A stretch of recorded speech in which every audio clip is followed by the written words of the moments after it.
मथेन्वन्दामि तिन्नानं तार्याणं अरिहंत प्रभु श्रमण भगवान महावीर स्वामी को कोटिशः वंदन। श्रमण संघ के चतुर्थ पटधर आचार्य सम्राट ध्यान योगी डॉक्टर श्री शिव मुनि जी महाराज साहब एवं समस्त साधु साध्वियों के उज्जवल भविष्य को साकार रूप देने वाले ऑनलाइन एजुकेशन के प्रणेता संघ सेतु उपाध्याय प्रवर पूज्य गुरुदेव श्री रविंद्र मुनि जी महाराज साहब के पावन पुनीत श्री चरणों में कोटिशः वंदन नमन। सागर सम आगमों के गूढ़ रहस्यों को जानने वाले प्रज्ञा महोदधि उपाध्याय प्रवर पूज्य गुरुदेव श्री जितेंद्र मुनि जी महाराज साहब के श्री चरणों में शत शत वंदन। इस ऑनलाइन आगम परिषद में पधारे हुए सभी साधु वृंद एवं रत्नाधिक साध्वी वृंद के श्री चरणों में कोटिशः वंदन एवं सुख साता पृच्छा। उपस्थित सभी श्रोताओं का हार्दिक अभिनंदन। श्रुत देवी भी जिनके दर्शन पाकर धन्य हो जाती हैं, ऐसे उपाध्याय श्री जी का सानिध्य हम सभी को प्राप्त हो रहा है। इसके लिए हम गुरुदेव के आभारी हैं कि गुरुदेव निश्चल भाव से हम सभी पर ज्ञान वर्षा कर रहे हैं। अक्षर अक्षर हमें सिखाते, शब्द शब्द का अर्थ बताते, जिन वाणी का सार बताते, विनम्र सरल सरस्वती पुत्र कहते। आज ऐसे उपाध्याय भगवान की वंदना का लाभ ले रही हैं उत्तर भारतीय प्रवर्तनी शासन चंद्रिका साध्वी रत्ना श्री राधा जी महाराज साहब की सुशिष्या प्रवचन प्रभाविका श्री बिंदु श्री जी महाराज साहब आदि ठाणा चार।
सुख साता जी, सबको सुख साता है।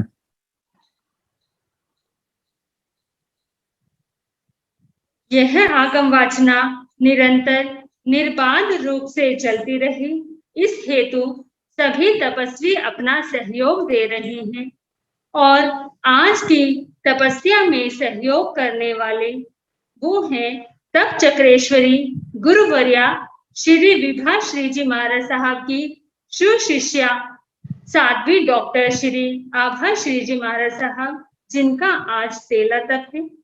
साध्वी श्री करुणा जी महाराज, उपाध्याय प्रवर अनुयोग प्रवर्तक पूज्य श्री कन्हैया लाल जी महाराज साहब के शिष्य तपो केसरी श्री संजय मुनि जी महाराज साहब, जिनका आज उपवास है।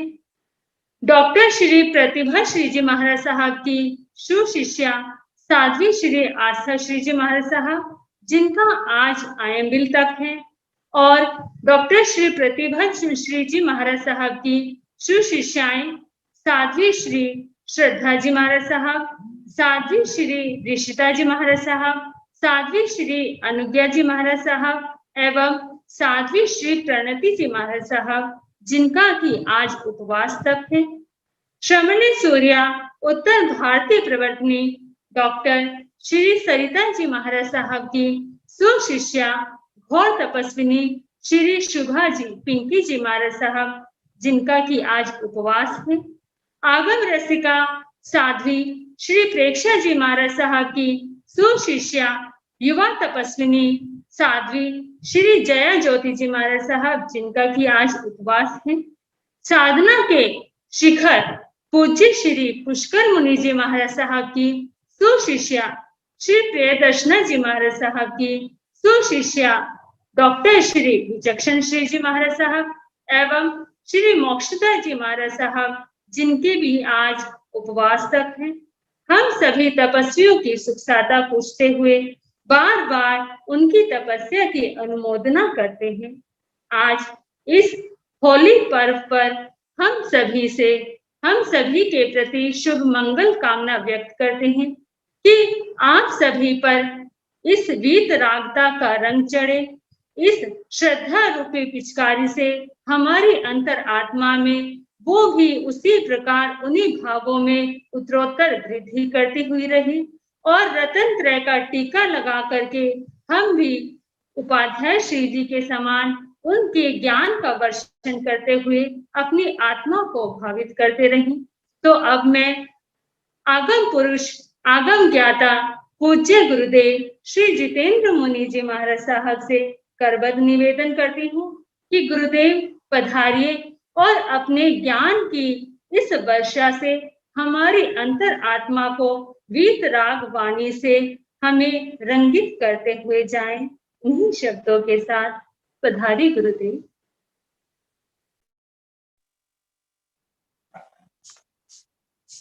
नमो अरिहंताण, नमो सिद्धाण, नमो आयुर्याण, नमो ओवझायाण, नमो लोये सब साहुण, सो पंच नमोकारो सब पावपणासनो मंगलानंत संदेशे परमं हवै मंगलम।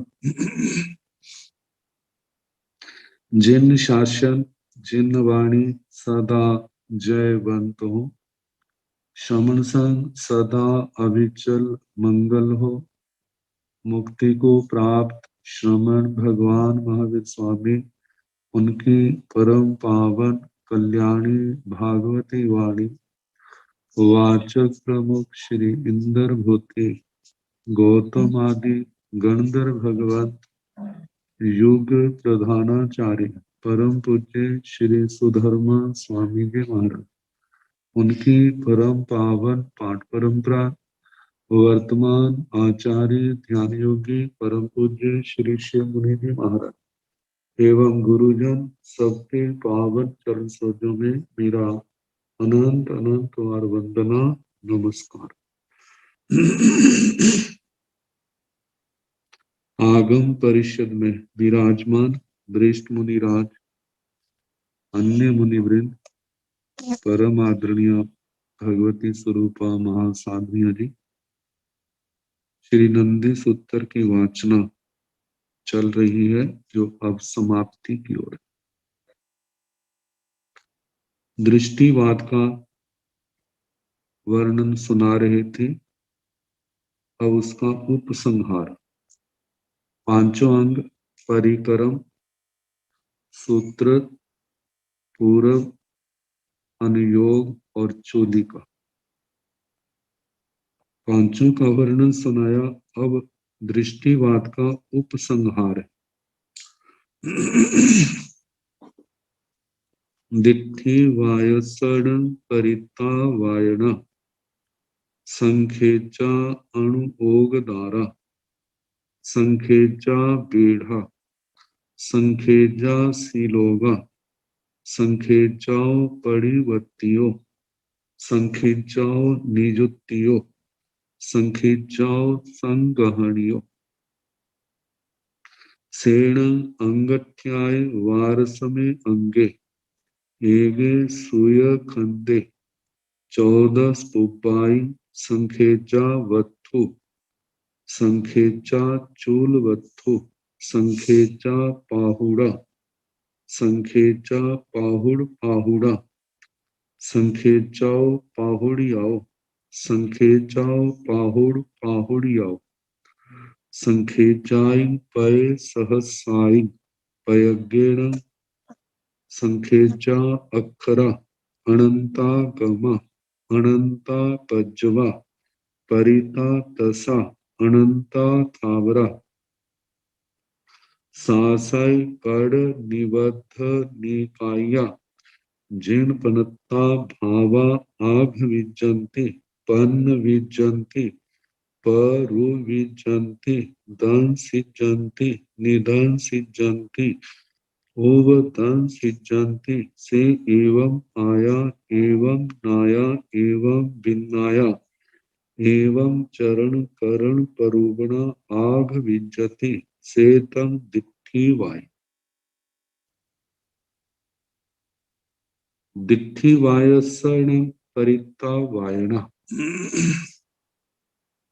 दृष्टिवाद की वाचनाएं परित संख्या में ही आती है। संख्यात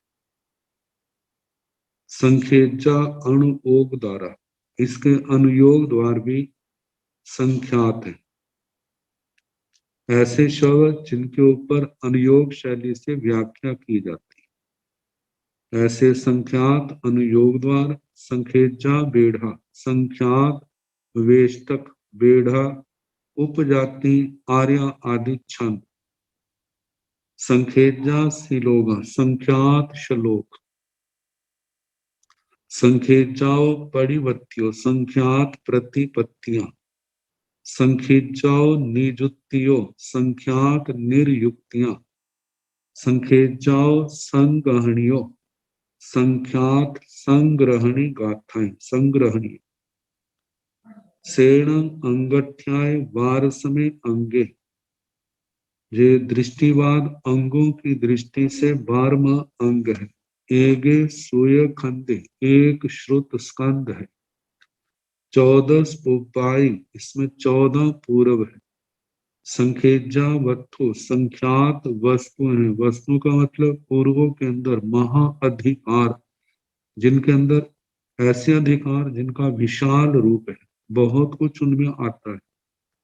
संखेचा चोल वस्तु, संख्यात चोला वस्तुएं, चोलिका वस्तु, चोलिकाओं के अंदर अधिकार विशेष। संखेजा पाहुड़ा, संख्यात प्राभृत, प्राभृत जे भी जो वस्तु के अंदर विशेष जो उसके वर्ण का विभाग करते हैं, तो उस विभाग में ही ऐसे जे प्राभृत आते हैं। प्राभृत की परिभाषा देती हूँ, कहा पूर्वों में जो बड़े बड़े अधिकार हैं उनको वस्तु कहते हैं, उनसे छोटे छोटे अधिकारों को प्राभृत कहते हैं। आगे संखेजा पाहुड़ पाहुड़ा, संख्यात प्राभृत प्राभृत है, तो कहा सबसे छोटे अधिकार को प्राभृत प्राभृत कहते हैं। संखेजाओ पाहुड़ियाओ, संख्यात प्राभृतिकाएं, ये भी ऐसे ही छोटे अधिकार हैं, फिर उनके अंदर संखेजाओ पाहुड़ पाहुड़ियाओ, संख्यात प्राभृत प्राभृतिकाएं। संखेजाई पय सहसाई पयगेण, संख्यात 1000 पद प्रमाण है। संखेजा अक्षरा, संख्यात अक्षर। अनंता गमा, अनंत गम। अनंता पज्वा, अनंत पर्यव, पर्याय पर्याय। परिता तसा, परित त्रस, त्रस प्राणी जो है अनंत नहीं है, असंख्यात की संख्या में, तो उनको परित कहा है। अनंता थावरा, स्थावर अनंत है। सासय कड़ निबद्ध निकाया जीर्ण प्रणता भावा, शाश्वत सदा रहने वाले। कृत जो पर्याय की दृष्टि से सदा रहने वाले नहीं है या कृत है, दूसरे के द्वारा निर्मित। निबद्ध ऐसे पदार्थों का वर्णन। निकाया ऐसे निर्युक्ति हेतु आदि के द्वारा जिनका एक व्यवस्थापित किए हुए हैं, ऐसे जिन प्रज्ञात भाव आघ विजंती कहे जाते हैं, पन्न विजंती प्रज्ञापना की जाती है, पुरु विजंती प्ररूपणा की जाती है, धन सिद्धंति दर्शित किए जाते हैं, निधन सिद्धंति निदर्शित किए जाते हैं, उपधन सिद्धंति उपदर्शित किए जाते हैं। से एवं आया एवं नाया एवं विनाया एवं चरण करण परूगण आघ विजती। से इस प्रकार एवं वह इस प्रकार आया, इस दृष्टिवाद का अध्ययन करने वाली आत्मा उसी का रूप बन जाती है। एवं नाया इस प्रकार ज्ञाता बनता है, एवं विनाया इस प्रकार विज्ञाता विशेष ज्ञाता जानकर बनता है। एवं इस प्रकार चरण करण प्ररूपण आग विधि चरण करण की प्ररूपणा कही जाती है। सेतन दिथिवाय इस प्रकार दृष्टिवाद का स्वरूप का वर्णन।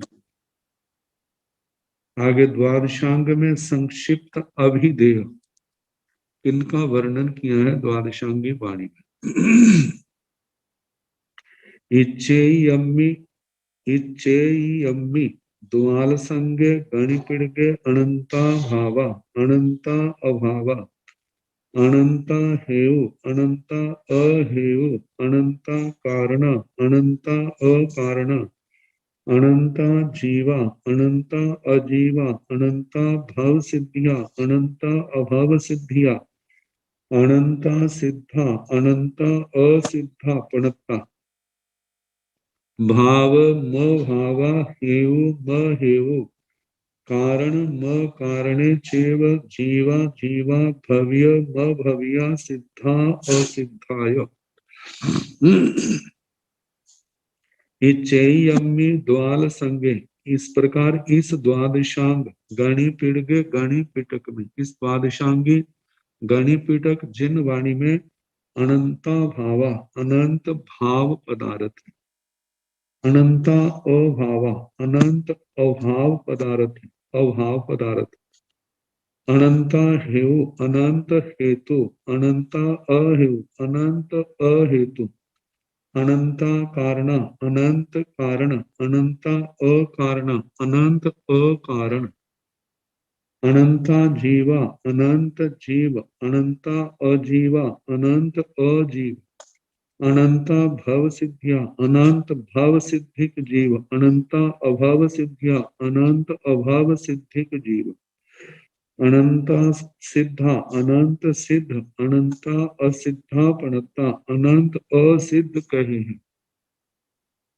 इन्हीं बातों को लेके जो संग्रहणी गाथा है भाव म भावा भाव अभाव हेउ म हेउ हेतु अहेतु कारण म कारणे चेव कारण और अकारण जीवा जीवा जीव अजीव भव्य म भव्य भव्य अभव्य सिद्धा असिद्धाय सिद्ध और असिद्ध। तो इस द्वादशांग गणिपिटक में पहला शब्द ये आया है अनंता भावा। भावा का मतलब सद्भाव पदार्थ जो वर्तमान में है। तो आगे आया है अनंता अभावा अभाव अनंत अभाव है। तो अभाव का मतलब जो है बिल्कुल असत्ता नहीं है। जहां पर अभाव की व्याख्या करते हुए कहा है कि जो वस्तु वर्तमान पर्याय में नहीं, न्याय शास्त्र में इसको समझाने के लिए अभाव के चार भेद किए हैं। पहला शब्द है प्राग भाव। प्राग जमा अभाव मिला दे तो प्राग भाव ऐसा रूप बनता है। संधि विच्छेद करें तो प्राग जमा अभाव, जब संधि कर देंगे क को ग हो जाएगा और ग में अ आ जाएगा तो प्राग भाव कहा जाएगा। दूसरा है प्रध्वंसा भाव। प्रध्वंस जमा अभाव प्रध्वंसा भाव। तीसरा है अत्यंता भाव अत्यंत अभाव अत्यंता भाव।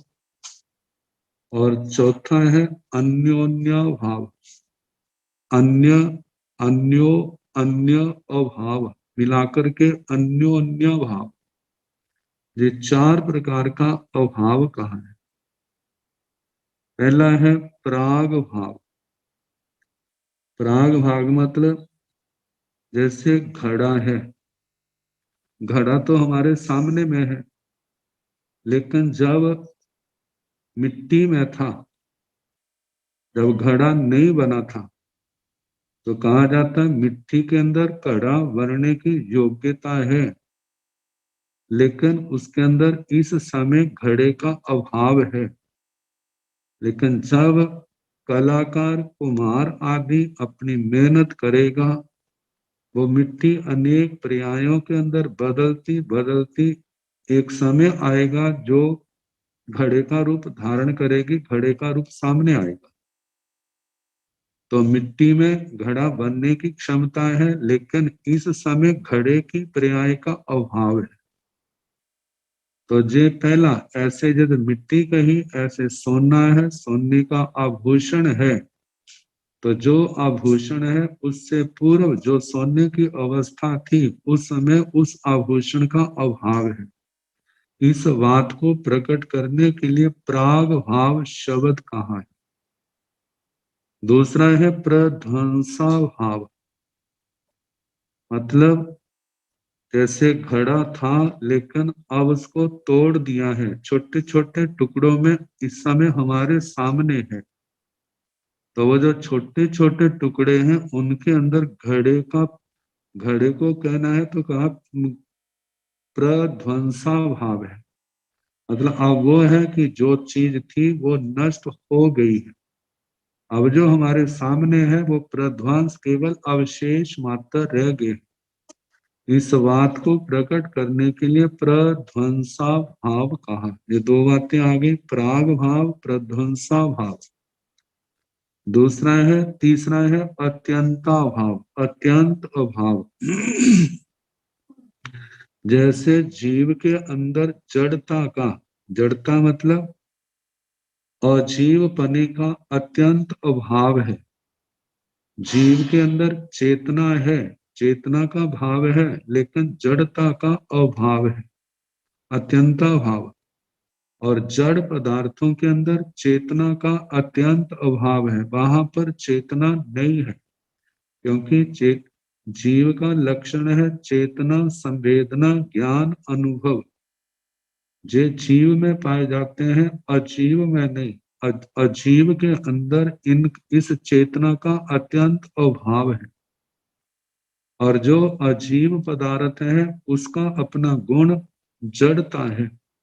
तो अजीव के अंदर चेतना का अत्यंत अभाव है, तो ये इसको अत्यंता भाव कहा जाता है। और चौथा है अन्योन्य भाव, एक दूसरे का दूसरे के अंदर अभाव होना।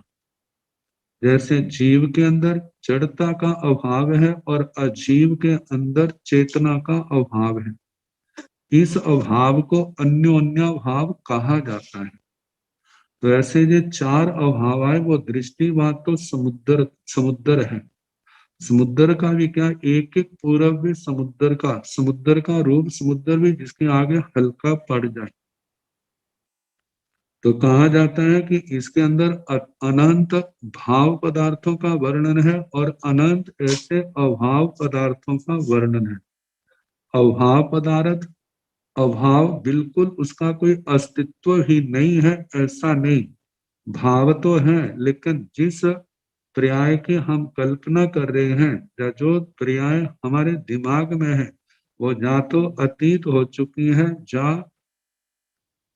आने वाले समय में, मतलब कि अभी उत्पन्न नहीं हुई, जहाँ एक दूसरे के अंदर अभाव है।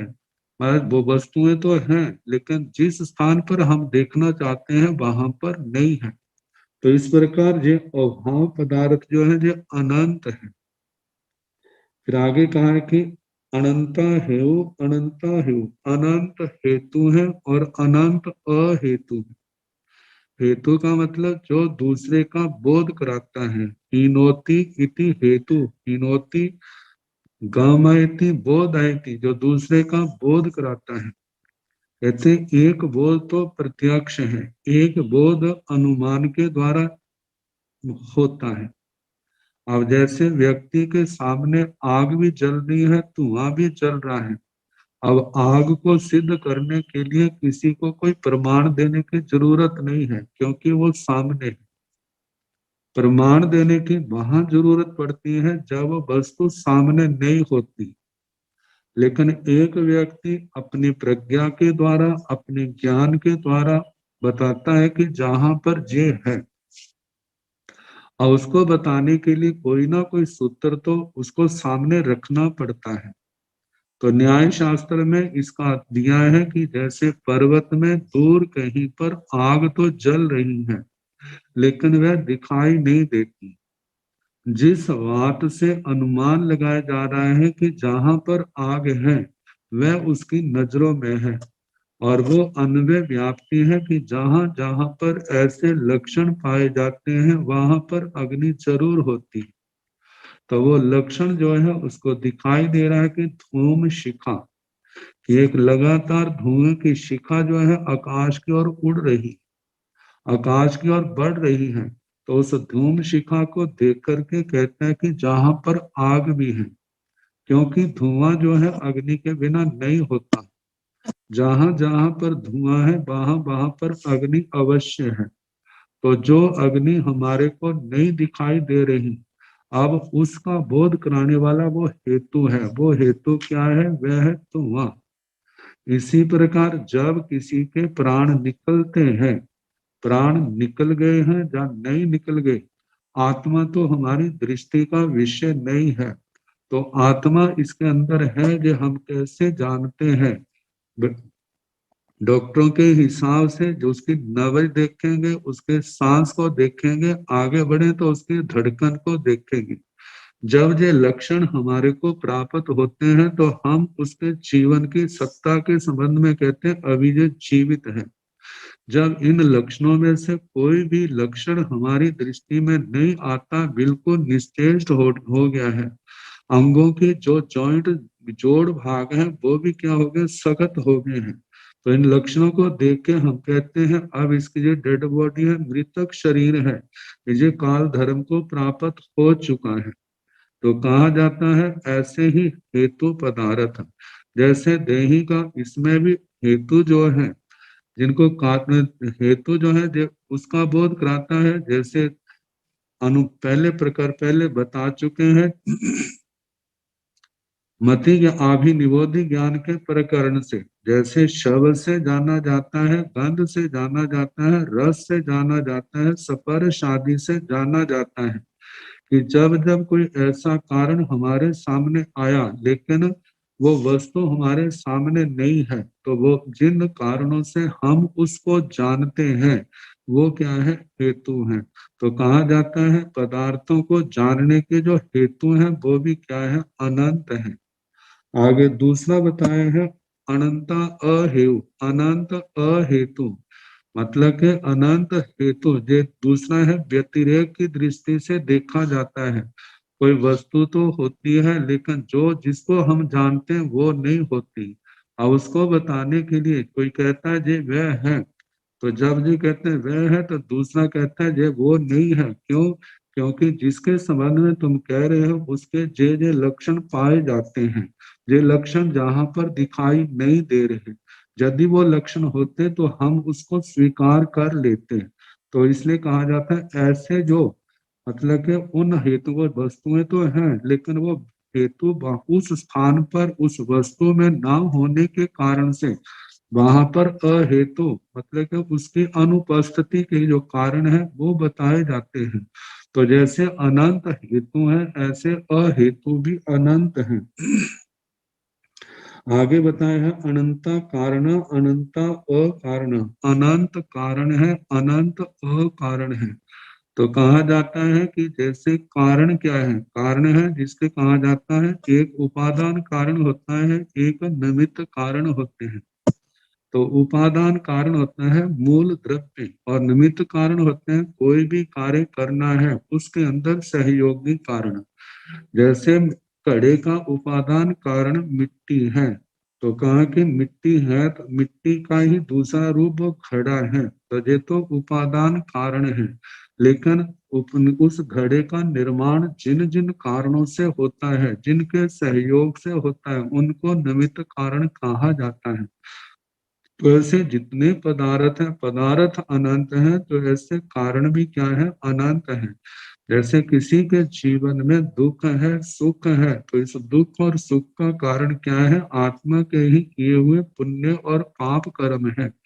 जहां पर दुख की अनुभूति हो रही है, तो वहां पर हम कह देते हैं इसकी पाप प्रकृति का उदय है, क्योंकि पाप प्रकृति के बिना दुख की अनुभूति नहीं है। मानो सुखद अनुभूति चल रही है, तो हम कह देते हैं इसका मूल कारण इसके पूर्व के कृत पुण्य कर्म है, क्योंकि पुण्य के बिना सुख का संयोग नहीं है, सुख उत्पन्न नहीं होता है। तो ऐसे बताया है कि ऐसे अनंत कारण हैं। आगे ऐसे अनंत अकारण कहा है कि जैसे अकारण मानो किसी के जीवन में दुख है, तो वहां पर हम दुख का कारण जो है वो पुण्य नहीं है, वह उसके पाप का उदय है।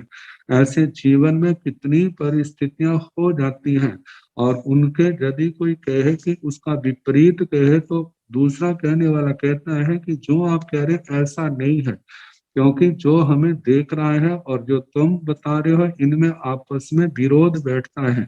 जो दिख रहा है इसका जे कारण है, और जो नहीं दिख रहा उसके जे कारण होते हैं। तो दोनों में से जो कारण है दिखाई देते हैं वो तो कारण है, जो नहीं दिखाई देते हैं वो क्या है, उसके प्रति अकारण है। तो ऐसे अनंत कारण है, अनंत अकारण है। फिर आगे बताया है अनंता जीवा अनंता अजीवा।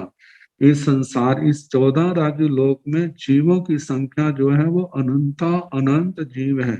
एक एक निगोद के अंदर, एक एक सूक्ष्म निगोद के अंदर, साधारण वनस्पति काय के अंदर अनंत अनंत जीव हैं। और दूसरे जो है जहां पर कहीं असंख्यात है, कहीं पर संख्यात है।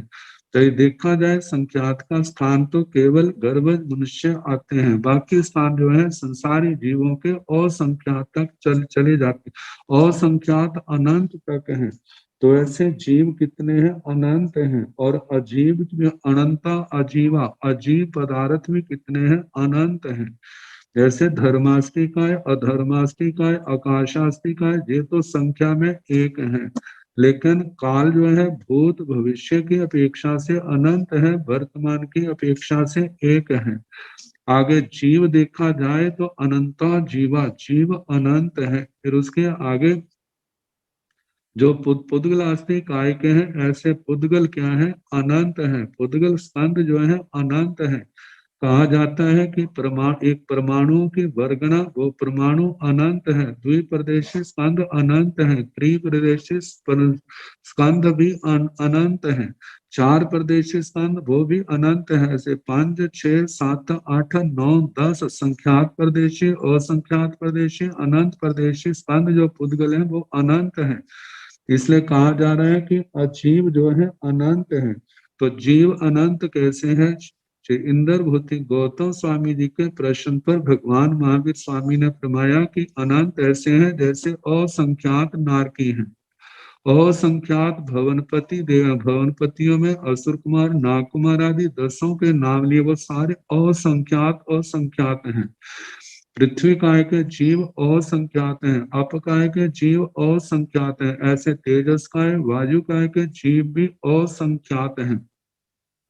वनस्पति काय के जीव असंख्यात हैं। उसके आगे द्विंद्रिय, वनस्पति काय के जीव अनंत हैं, द्विंद्रिय के जीव असंख्यात हैं, त्रिंद्रिय के जीव असंख्यात, चतुरिंद्रिय के जीव भी असंख्यात हैं, पंच इंद्रिय त्रियंच है वो असंख्यात है, मनुष्य है गर्व संख्यात है, लेकिन समूर्छा मनुष्य जब होते हैं तो कम से कम 1, 2, 3 बढ़ते बढ़ते असंख्यात तक संख्या चली जाती है।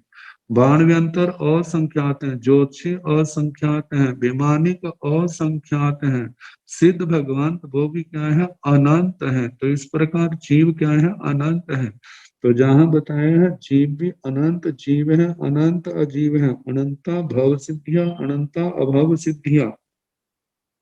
जो भव्य जीव हैं वे भी अनंत हैं, जो अभव्य जीव हैं वे भी अनंत हैं। जिनके अंदर मोक्ष जाने की योग्यता है वे भव्य, और जिनके अंदर मोक्ष जाने की योग्यता नहीं है उनको अभव्य कहा है।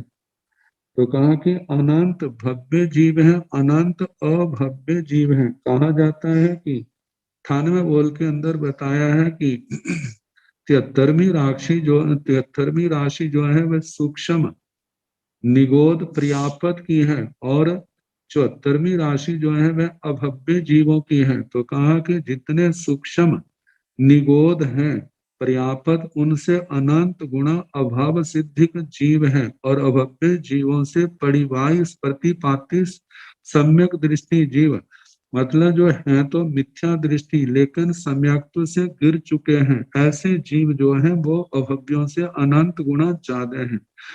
और जितने जो प्रतिपाती सम्यक दृष्टि जीव हैं, जो 75वीं राशि बैठती है, और 76वीं राशि जो है सिद्ध भगवंतों की है। सिद्ध भगवंतों के जी प्रतिपाती सम्यक दृष्टि जीवों से अनंत गुणा ज्यादा है, और उनसे आगे जो है वनस्पति काय के पर्यापत जीव जो है वो अनंत गुणा ज्यादा है।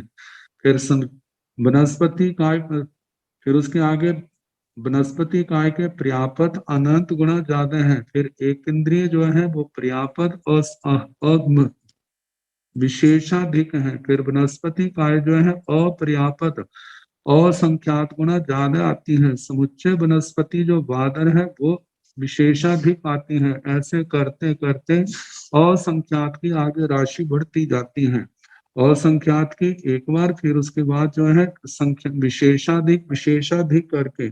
तो इस प्रकार कहा है कि ये जीव जो है भाव सिद्धि भी अनंत है और अभाव सिद्धि भी अनंत है। अनंता सिद्धा, अनंत असिद्धा, जो जो आत्माएं आठों कर्मों के बंधन से मुक्त हो गई हैं वे क्या है? अनंत है। यहाँ पूछा जा सकता है अनंत कैसे हैं? कहा जाता है कि एक एक कोई भी जीव है 6 महीने के अंदर कोई ना कोई जीव कहीं ना कहीं से सिद्ध अवश्य होता है। तो ऐसे अवसर्पणी काल में कितने अवसर्पणी काल बीते, कितने उत्सर्पणी काल बीते, कैसे कितने काल चक्कर बीत गए हैं। तो इस हिसाब से एक काल चक्कर में भी असंख्यात जीव बैठ जाते हैं। तो एक पुद्गल प्रावर्तन में अनंता अनंत उत्सर्पणी अवसर्पणियां बीत जाती हैं। तो कहा ऐसे जीव अनंता अनंत तो जे हो गए, ऐसे अनंता अनंत उद्गल प्रावर्तन अतीत में बीत चुके हैं। तो इस प्रकार सिद्ध भगवंतों की संख्या अनंत आती है, और जो असिद्धा, जो मतलब के अभी कर्मों के बंधनों में बंधे हुए हैं, ऐसे जीव जो है वे भी अनंत हैं। तो आगे बताया है जो संग्रहणी कहा था, भाव म भाव हेव म हेव कारण म कारणे चेव जीवा जीवा भव्य म भव्य सिद्धा सिद्धा। जो ऊपर बातें कही है इनको संग्रहणी गाथा के अंदर संग्रह किया है। पहले तो भाव के संबंध में प्रश्न पूछा, फिर अभाव का, कि भाव पदार्थ कितने हैं। तो कहा कि अनंत भाव है, अनंत अभाव है। फिर आगे हेव म हेव, अनंत हेतु अनंत अहेतु, कारण म कारणे जीव, अनंत कारण है अनंत अकारण है। जीवा जीवा, जीव अनंत जीव अनंत जीव, भव्य व भव्य, अनंत भव्य अनंत अभव्य, सिद्धा असिद्धाय, अनंत सिद्ध अनंत असिद्ध। अब इस द्वादशांगी वाणी, इसके प्रति श्रद्धा और अश्रद्धा का विषय, इसको लेके कहा है। जहाँ श्रद्धा है उसके साथ आचरण भी। तो पहले विराधना का परिणाम बताया है। इच्छेय द्वाल संगम गण पिडगम तीये काले अनंता जीवा आनाय विराहिता चौरंतं संसार कंतारं अनुपर्यटिंसु। इच्छेयं द्वाल संगम गणि पिडगम पड़ुपन्न काले परिता जीवा आनाय विराहिता चौरंतं संसार कंतारं अनुपर्यटन्ति। इच्चेयं द्वालसंगम गणिपीड़कम अनागय काले अनंता जीवा आनाय विराहिता चौरंतं संसार कंतारं अणु पर्यटिसन्ति। इच्चेयं द्वालसंगम जे द्वादशांगी, द्वादशांग गणिपीड़गम गणिपीठक, इस द्वादशांग गणिपीठक के तीय काले अतीत काल में, भूतकाल में अनंता जीवा अनंत जीव आनाय विराहिता आज्ञा से आज्ञा की विराधना करती, मतलब के द्वादशांगी वाणी के अंदर जो अरिहंत परमात्मा की आज्ञा है उसकी विराधना करके चौरंतं संसार कंतारं अणु पर्यटेंसु, इस चातुरंत चार जिसके अंत है, चार गतियां नर गति, त्रियंच गति, मनुष्य गति, देव गति, इन चारों गति चातुरंत संसार कंतारं, संसार रूपी कंतार, कंतार कहते हैं वन जंगल, अटवी, इसके अंदर अनुपर्यटेंसु, अनुपर्यटना की परिभ्रमण किया, जन्म मरण के चक्कर में फंसे। जब जब कभी मानव सौभाग्य से ये द्वादशांगी वाणी, चाहे इसका समायिक का पद है, जो भी मिला, लेकिन जीव ने पाप कर्म के मोह के अत्यंत उत्कट उदय से इसकी विराधना की, जिन्होंने विराधना की, आखिर उनको संसार के अंदर भ्रमण करना पड़ा, जन्म मरण के चक्कर में पड़ना पड़ा, कभी नरक में, कभी त्रियंच गति में, कभी मनुष्य गति में, कभी देव गति में, संसार में भ्रमण करते करते आत्मा ने जहाँ दुख अनंत भोगे, सुख भौतिक सुख पाए, लेकिन संसार का विराम नहीं हुआ, जन्म मरण से छुटकारा नहीं हुआ। क्यों नहीं हुआ? क्योंकि जिन वाणी पहले मिली नहीं, मिली तो उसकी विराधना की, तो उस विराधना का परिणाम अनंत अतीत काल में परिभ्रमण किया, अनंत जीवों ने ऐसे परिभ्रमण किया।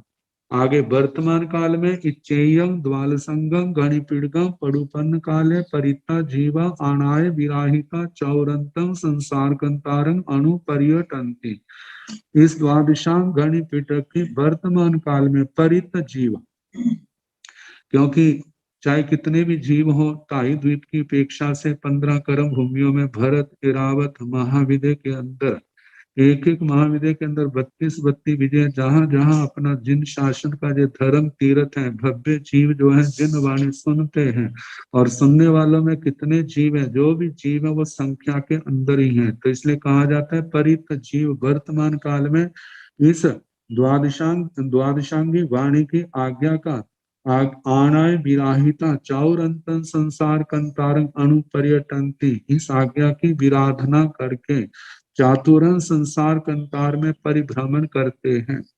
इच्चेयं द्वालसंगम गणिपीड़गम अनागय काले अनंता जीवा आनाय विराहिता चौरंतन संसार कंतारं अणु पर्यटिसन्ति, इस द्वादशांग गणिपीठक के अनागत काल में अनंत जीव आज्ञा का मतलब के विराधना करके इस चातुरं संसार कंतार में, संसार रूपी अटवी में भ्रमण करेंगे। विराधना को लेकर के कहा है 3 प्रकार की विराधना परम पूज्य आचार्य भगवान पूज्य श्री आत्माराम जी महाराज ने फरमाया है। वे आज्ञा 3 प्रकार से प्रतिपादन की गई है जिसकी विराधना करते हैं। पहले सूत्र आज्ञा, अर्थ आज्ञा, तदुभय सूत्रार्थ आज्ञा। कहते जो जीव अज्ञान एवं असत्य झूठे हठ के वश होकर के सूत्र की गलत पढ़ते, जहां दृष्टांत दिया जमाली का, जैसे उसने कहा कि भगवान ने तो कहा ना, कड़ माने कड़े, चल माने चलिए, निजरिज माने निजिजने, इन बातों को लेकर के उसने कहा कि ऐसा नहीं कहना चाहिए, क्योंकि जब तक कोई अर्जुन माली की ये था, उसने जो दिमाग में मिथ्यात्व के कारण से आया कि जब तक जो क्रिया चल रही है पूर्ण नहीं होती है तब तक उसको कृत नहीं कहना, उसको अकृत कहना। जबकि भगवान कहते हैं कि जो कार्य आप करने लग पड़े हैं, जितना किया है उतना हो चुका है, और जो कार्य किया जा रहा है यदि वो वर्तमान में नहीं होता है तो इसका भविष्य में कैसे होगा। क्योंकि हम व्यवहार में कार्य को एक स्थूल रूप मानते हैं, लेकिन ऋजु सूत्र न्याय की अपेक्षा से कार्य के एक जो स्थूल कार्य हमारे सामने है उसके अनगिनत भेद हमारे सामने आ जाते हैं। तो कहा जाता है कि तो वो अनगिनत जो कार्य जिस समय का है वो उसी समय होता है। ये नहीं है कि कार्य मतलब कार्य का काल जो है वो और हो और संपन्नता का कार्य और हो। तो कहा जाता है जिस समय जो कार्य किया जाता है वो उसी समय संपन्न हो जाता है। तो इस प्रकार जब भगवती सूत्र आएगा उस समय इसका विस्तार से वर्णन चलेगा। तो कहा कि ऐसे जमाली ने उस सूत्र आज्ञा का विरोध किया मिथ्यात्व के कारण से, अपने हठाग्रह के कारण से। तो कहा ये जो है सूत्र से विपरीत प्ररूपणा करना, ये क्या है? सूत्र आज्ञा, मूल पाठ को विपरीत कर देना, उसके प्रति श्रद्धा नहीं करना। तो ये सूत्र आज्ञा विराधना है। और दूसरा है अर्थ की विराधना, अर्थ आज्ञा। अर्थ आज्ञा है अर्थों को, अर्थ जैसा गुरु परंपरा से आया है जो वास्तविक अर्थ है उसको न मान करके अन्यथा प्ररूपण करना। इसके संबंध में 7 निंदवों में गोष्ठा माहिल का आता है कि सूत्र पाठता है वो तो उनको तो मान रहा है, लेकिन उनका अर्थ जो है वो अपनी मति के अनुसार, मतलब जो परंपरा से प्राप्त है, जो विशुद्ध अर्थ है उससे विपरीत अर्थ की को स्वीकार कर रहा है और उसकी प्ररूपणा कर रहा है। तो कहा जे अर्थ आज्ञा की विराधना। तो पहले सूत्र आज्ञा, सूत्र के अनुसार मतलब जैसा सूत्र आज्ञा देते हैं उसको मानना, और जैसा अर्थ है वैसा मानना, आगे दोनों को वैसा मानना। ये तो होगी मानना तो है आराधना, और इनसे विपरीत प्ररूपणा करना वो है विराधना। और इसके भी आगे चल करके हमारे गुरुजी कहा करते थे 3 रूप हैं, एक श्रद्धा है, एक प्ररूपणा है और एक सपर्शना है। श्रद्धा का मतलब जैसा आगम के अंदर आया है, जैसा भगवान ने फरमाया है, जैसे गुरु परंपरा से चलता आया है उसके अनुसार श्रद्धा करना, उसके अनुसार मानना कि ये ऐसे ही है। जीवादि 9 पदार्थ हैं, संक्षेप से 7 कर दिया, उसका भी संक्षेप किया जाए तो है, लेकिन उनके अर्थ में किसी प्रकार का अंतर नहीं आता। जैसा परंपरा से प्राप्त है उसी के अनुसार मानते हैं। तो कहा जाता है कि जैसा भगवान ने कहा उसके अनुसार मानना, ये है श्रद्धा। और प्ररूपणा है जैसा भगवान से गुरु परंपरा से आगमन से भगवान ने कहा है, गुरुजन जिसका अर्थ करते रहे हैं उसी के अनुसार प्ररूपणा करनी, उसके उस प्ररूपण में किसी प्रकार की कहते हैं भेल से भेल मिलावट नहीं करनी। तो इस प्रकार कहा कि सपर्शन, पहले श्रद्धना है, दूसरा प्ररूपणा है, तीसरा है सपर्शना। सपर्शना का मतलब आचरण, जैसा भगवान ने कहा है उसी के अनुसार आचरण करने का प्रयास करे।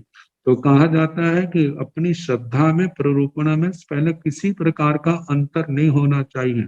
आचरण में अंतर है तो उसको दूर करने के लिए प्रयास करे, अभ्यास करे, अभ्यास करता रहेगा, लेकिन जहां जहां कमी है उसको स्वीकार करे और उसको दूर करने का प्रयास करे। कहा यही हमारी यदि ऐसे साधना चल रही है तो हम आराधक हैं। और यदि हम इसमें कहीं पर भी हमारे विकृति आ जाती है, हमारी श्रद्धा में अंतर आ जाता है जो भगवान ने कहा उसके प्रति, और प्ररूपणा में अंतर आ जाता है, तो हमारा विराधकता के कारण से आत्मा क्या होगा? पहले गुण स्थान में पहुंच जाएगा। सपर्शना में मान लो कोई दोष है तो उसको हम अब स्वीकार करते हैं तो उस कम से हमारा सम्यक तो सुरक्षित है, और उसके साथ हम प्रायश्चित आत्म शुद्धि की भावना रखते हैं तो हमारा चरित्र भी ठीक रहेगा। तो इस प्रकार ये 3 प्रकार की आराधना कही। पहले तो सूत्र आज्ञा की का पालन, सूत्र आज्ञा, अर्थ आज्ञा, तदु भाई जो जैसे हैं उनको वैसा ही स्वीकार करना, और इन वैसा स्वीकार नहीं करना तो ये क्या है? विराधना।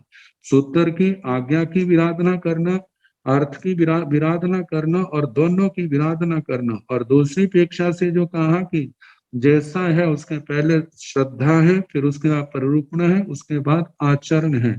तो जो जीव विराधना करते हैं, और वो क्या है? संसार में अनंत जीव भटके, वर्तमान में कितने जीव भटक रहे हैं और आने वाले समय में भटकेंगे।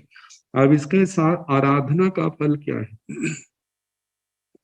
इच्छेयं द्वाल संगम गणिपिड़गं तीये काले अनंता जीवा आनाय आराहिता चौरंतं संसार कंतारं बी वयंसु।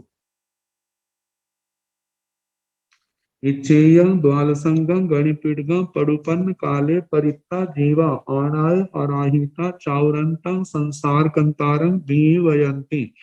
इच्छेयं द्वालसंगम गणिपीडगम अनागय काले अनंता जीवा आनाय अराहिता चौरंतं संसार कंतारं वे वयसंति।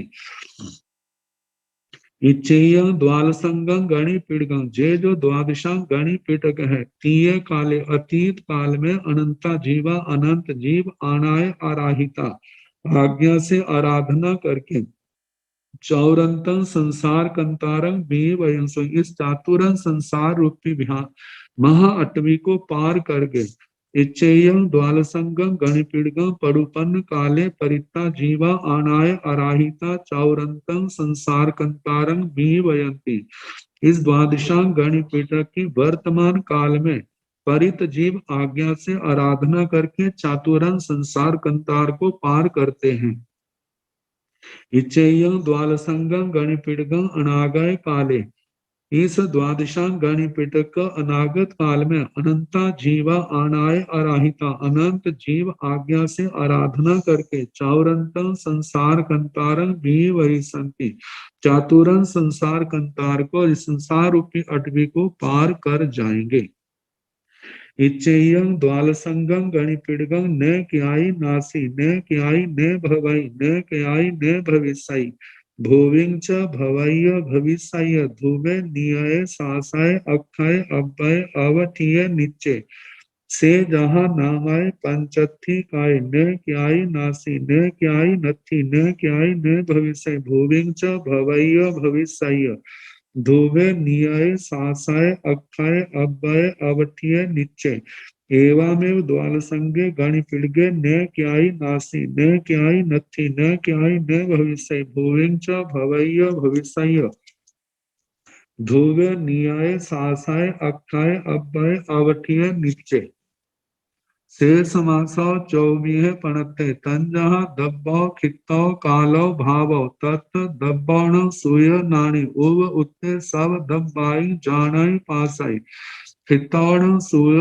नानी सुव नानी उव उत्ते सब्बं खेतं जानाई पासाई कालोण सुव नानी उव उत्ते सब्बं कालं जानाई पासाई भावोण सुव नानी उव उत्ते सब्बे भावे जानाई पासाई। इसका अर्थ कल जैसे अवसर होगा उसके अनुसार कराने का प्रयास करूंगा। नमो अरिहंताण नमो सिद्धाण नमो आयर्याण नमो ओवधायाण नमो लोये साहुण केशो पंच नमो कारो सव पावपणासनो मंगलानाथ सम्मेसिं परमं हवै मंगलम् श्री चतारी मंगलम हरिहंतांगलम सिद्धांगलम साहु मंगलम केवली मनतो धम्मो मंगलम चतारी लोकतमा हरिहंता लोकतमा सिद्धा लोकतमा साहु लोकतमा केवली मनतो धम्मो लोकतमो चतारी शरणं प्रवज्जामि अरिहन्ते शरणं प्रवज्जामि सिद्धे शरणं प्रवज्जामि साहु शरणं प्रवज्जामि केवली पुनः धम्मं शरणं प्रवज्जामि।